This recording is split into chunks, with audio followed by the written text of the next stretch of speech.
And now for a deeper dive into having fun outdoor experiences, I'm going to turn it over to our wonderful partner and supporter, Brian Kelly from Sidecountry Sports. Thanks very much, Meg. Thank you to the rest of the board and to all the members of GRLT for having me speak today. I'm going to briefly, I hope, discuss mountain biking and how mountain biking may tie into the work of GRLT and who some of the stakeholders are in our local area. I'll do this as quickly as I can. I can talk about mountain biking literally for days at a time, but I'll do my best to not do that. So what I hope to answer today is some questions about what is mountain biking, where can one ride locally, who are the local stakeholders, and what are kind of the trends in outdoor recreation and in mountain biking specifically. Um, Mountain biking is kind of all manner of off-road riding, right? It can be double track, it can be gravel roads, it can be carriage roads like you see so often at Acadia. Um, Trails can be naturally occurring. Trails can be built by hand. Trails can be built by machines. With proper preparation, trails can be ridden all year round, which is fantastic. That's the goal. It's a really super fun way to get outside with like-minded people, to experience nature, to utilize conservation land, and to recreate, to get some stress out and to get some oxygen in. Trails can incorporate more difficult natural or man-made features. You see some super athletes here, Josh and Matt, extending themselves a bit. But more commonly, the best trails are designed for a wide range of ages, abilities, comfort levels to be able to enjoy. They can be designed and built to accommodate multiple user groups. As ridership increases, though, you do often see the demand for more bicycle-specific infrastructure, both in mountain biking and in general bicycle use. We've seen the expansion of bike lanes, of commuter routes, of rail to trail systems kind of across the transportation space. Locally, we have a wonderful resource to ride, which is just like the one I just described. That's great for users of all kinds. And this is a project that started in 2018, right on a Georges River Land Trust property in the Thomaston Town Forest. There's a wonderful trail there that is accessible to all different levels of riders, to hikers, to outdoor enthusiasts. And it's been an overwhelming success. This has been a great partnership with GRLT, with the town of Thomaston, with some private donors and partners such as our business, Penn Bay Chiropractic and others. And it really highlights kind of the power of those groups working together to create a project that's had really high engagement levels. Another critical partner in that has been the Outride Foundation. The Outride Foundation is a national foundation, and for the Thomaston Trail System, they provided to Oceanside Middle School a grant which included 35 bicycles, helmets, curriculum for teachers, and training for staff to implement what they call a Riding for Focus program, which is a program that helps students with ADHD and other learning disabilities combat those issues through physical activity. Really fantastic program, great buy-in from the local families that are involved. Youth participation in mountain biking is really key. It's a fun, exciting activity to teach values of independence, conservation, stewardship, community, responsibility, all those things that we want for folks when they're out enjoying the trail systems.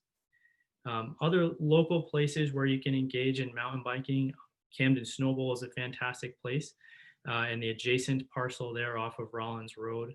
The development of these trails has been kind of an ongoing project between the Camden Snowbowl, the municipality of town of Camden, our local chapter of the New England Mountain Bike Association, which is a huge stakeholder in the area for the development of bicycle-specific trail. And Coastal Mountain Land Trust does have stewardship of some of the surrounding areas where some of these trails actually lie. Sagamore Farm is a smaller but very fun biking trail just on the north side of Camden. Again, a great partnership between Midcoast and EMBA and the town of Camden to get that trail installed. And there are other places as well that you can certainly ride locally, but these are three good ones to start if you haven't biked before. Regionally, there are just so many great places in the state of Maine to get out and enjoy nature on your bicycle. Carabasset Valley and the Carabasset Region NEMBA Association have done a magnificent job of developing a huge trail network that's accessible to all levels of cyclists. And on the right side of the screen here, you just see a long list of other municipalities in the state that have invested both through towns, through foundations, through nonprofits, through private interests in the creation of cycling, but more specifically mountain biking or off-road cycling terrain within their towns. So if you were interested in getting out and riding in the Midcoast and beyond, there are certainly plenty of opportunities to do that. A question I'm asked frequently is, how does this happen? How are these trails built? How are they maintained? Who is responsible for that? And overwhelmingly, there are kind of two different strategies. The first is the one that's probably most relevant to today's meeting, which is kind of a nonprofit approach to developing this infrastructure, these trails, maintaining them, conserving the land that they're part of. The most popular and most famous in New England anyway is the Kingdom Trails Association, which over the last 18 years or so has built about 100 miles of trail on a combination of local municipality land, state land, private land. And they receive about 100,000 unique visitors a year, about 84% of those riders from outside the state of Vermont. So they've done a great job of harnessing the power of a nonprofit and the like-mindedness of individuals in the area to create this beautiful trail system. There's also the other way, which is for-profit. And so Highland Mountain Bike Park is probably the best example of a for-profit conservation effort. Highland Mountain Bike Park is privately owned. It's a repurposed ski area and the surrounding area. And it's probably the most exciting place that you'll ride a mountain bike within driving distance. It was built specifically for bicycle use. So they generate revenue in all the ways you might expect. They sell tickets and day passes. They offer classes and camps and lessons. They do trail consulting, design and build work for other areas that are interested in building similar trails. And they offer instructor certification for people who would like to start a career in teaching bicycling, which to me sounds pretty great. The other question I get asked frequently is, why are people doing this? Why is there so much interest right now? And I think as Georges River has seen over the last year, people really are using the outdoors as an outlet in these kind of difficult times. So there is a personal or mental health component. There's also an economic component. If you follow news about outdoor recreation, you can find time and time again stories about how mountain biking and similar outdoor activities are kind of saving small town America. One resource I like to look at is the International Mountain Bike Association. They do a lot of work on legislation and conservation and studying the impact of cycling of all forms on communities.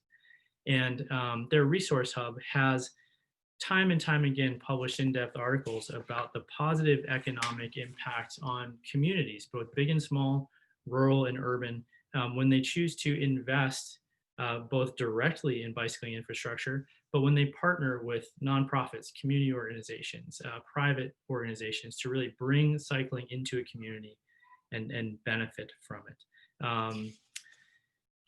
There are some numbers that kind of speak to the size of this kind of outdoor industry boom. Now, these are all pre-pandemic numbers.